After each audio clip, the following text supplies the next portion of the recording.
তোমাকে পাওয়ার জন্য কান্না করেছি, এটা ভেবেই এখন লজ্জা লাগে। পরকালে হাসরের ময়দানে খোদার সামনে কেমন করে দাঁড়াবো। আমি এতটাই নির্বোধ ছিলাম যে খোদার কাছে খোদাকে না চেয়ে তোমাকে চেয়েছি। আরে ভাগ্যের লেখা।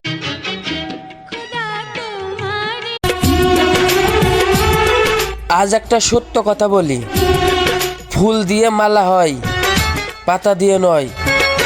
মন দিয়ে প্রেম হয়, রূপ দিয়ে নয়। চল সুন্দরী বাংলাদেশে করিব বিয়া, বউ বানাবো। প্রয়োজনে প্রিয়জন মানুষের আচরণ, কোথায় গেলে ফিরে পাবো আগের সেই জীবন। অন্ধকারে ডুবে গেছে মানুষেরই মন, কোথায় গেলে ফিরে পাবো। আইয়ুব নবী 18 বছর কুষ্ঠ রোগে ভুগেছে, কিন্তু বিবি রহিমা ওনাকে ছেড়ে যায়নি।